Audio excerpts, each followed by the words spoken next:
So talking today about the Beatitude, blessed are the merciful, for they shall obtain mercy. And I want to begin with the Ark of the Covenant. What's more important, do you think? The box or the contents? What did the Ark of the Covenant contain? You remember? Sorry? The Ten Commandments. So the two other things, there's a jar of manna, which is also in there, and there's also the rod of Aaron that budded. Those are the three things that are contained within the Ark of the Covenant. And as Pam read, it's referred to as a testimony. And the Ark itself is a box. It's a box made of wood overlaid with gold. The mercy seat, by contrast, is made of one piece of solid gold. And why is it called the mercy seat? The English translation, mercy seat, originally comes from William Tyndale, one of the very early translators of the Bible. If you know your history, he was burnt at the stake for having done so. And he used this term, mercy seat, to translate what literally means an atonement cover. He did that because the word that is used to describe this cover is actually translated in other parts of the Old Testament as mercy. But it actually refers to a ransom. It's the price of a life. It's a word that's also used to mean bribe. And it also means cover. It's also used of the pitch that Noah uses to cover and waterproof the ark, his ark, that he took all of those animals in. So it's a very interesting word. And if you think about the way we use the word cover in English, we also use it in a financial sense. Does this cover the bill? This idea of cover, of price, is built into the mercy seat. It's said, as Pam mentioned, it's said to be the place where God meets his people. And it is made of purest gold. That gold represents divine love. And what does it cover? Well, it covers the law. It covers the Ten Commandments, the contents of the box. And the thing is, if we were to measure ourselves by the contents of the box on its own, we would fail, wouldn't we? None of us live up to the contents of the law in the letter. And so the cover, divine love, does not measure us against that law. It covers it.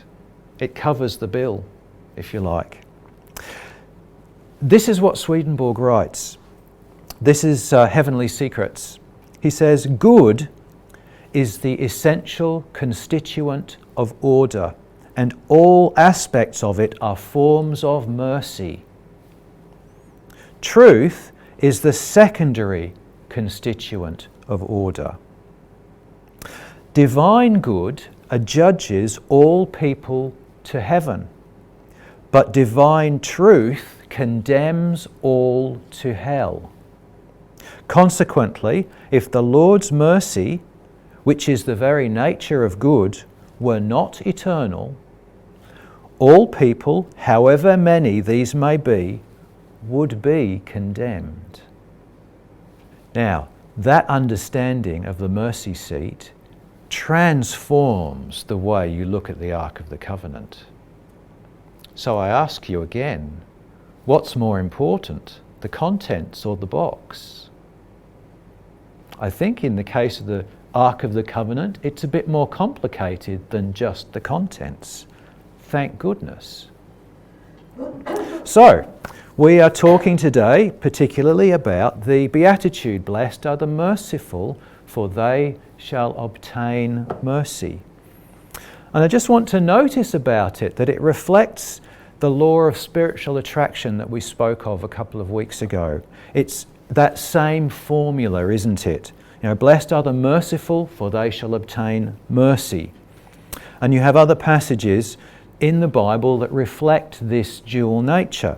If you forgive men their trespasses, your heavenly Father will also forgive you.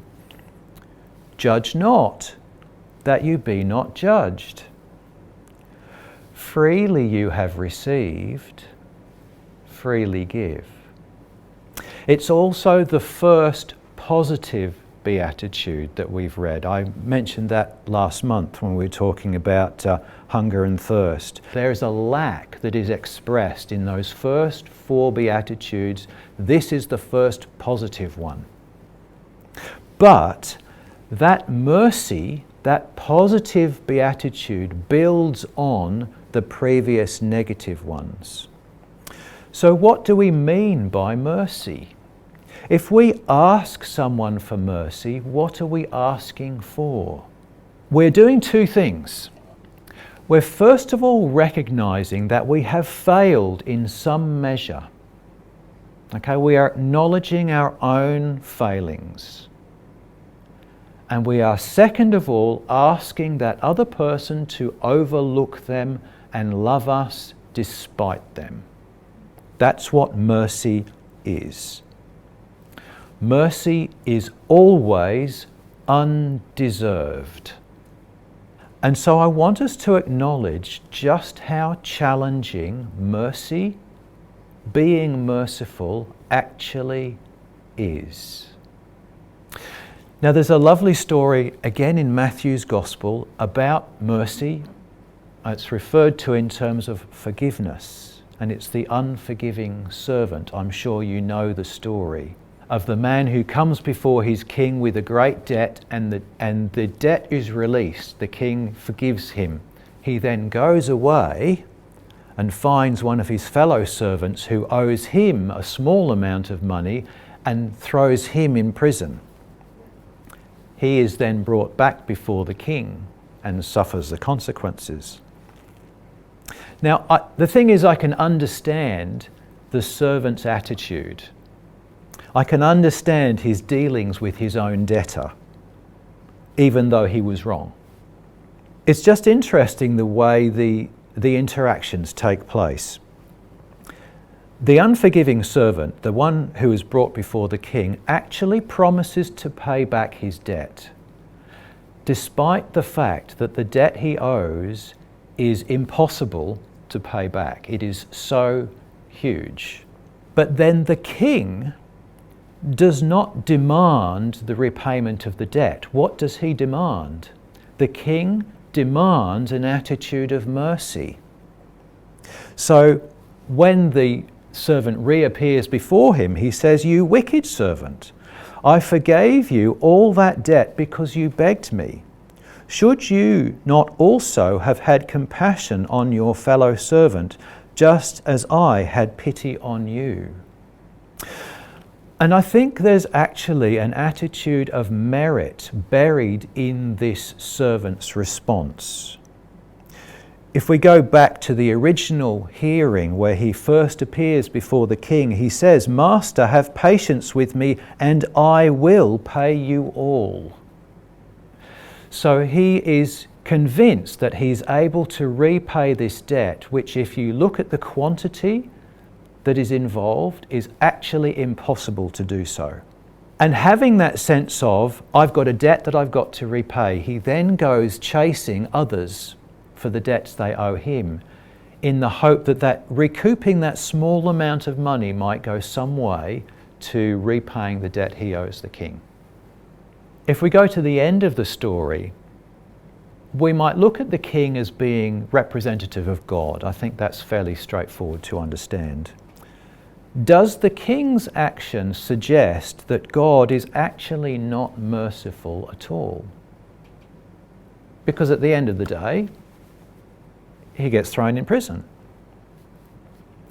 The thing is, a king in the word, or the office of a king, represents holy truth.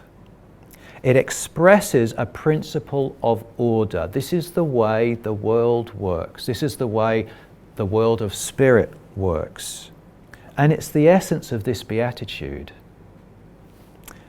Blessed are the merciful, for they shall obtain mercy. If you wish to receive mercy yourself, you must express mercy. You must be merciful.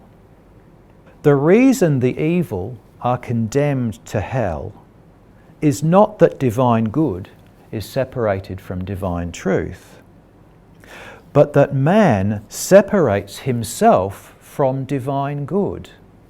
For the Lord in no way sends anyone down to hell, but man sends himself down.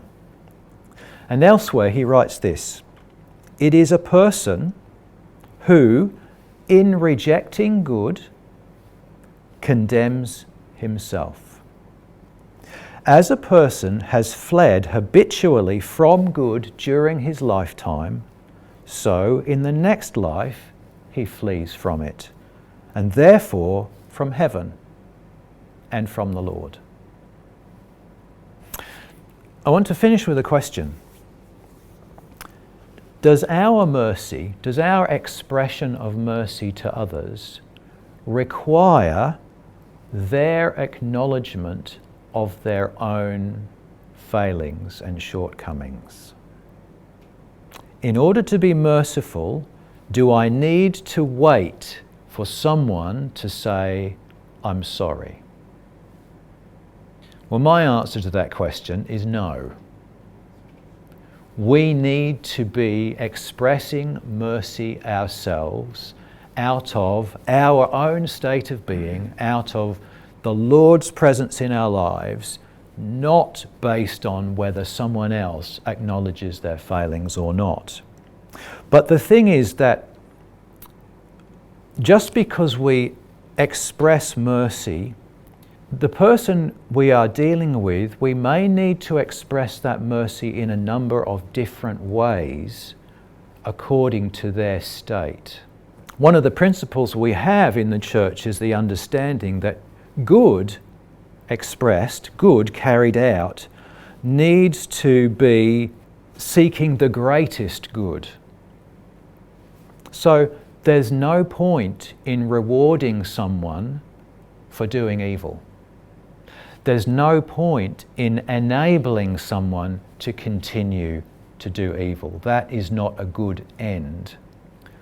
But the action that we carry out, whatever it is, comes from a place of mercy. It comes from a concern for that person and their welfare, not from any desire for us to get our own back or get vengeance or get justice or so on. As I said, I think this beatitude is fundamentally challenging for us to carry out. It really is. And all I can say is, as we go about our week, let's spend some time thinking about our attitude of mercy and how we deal with others. Do we expect that person to come to us and say, I'm sorry, first?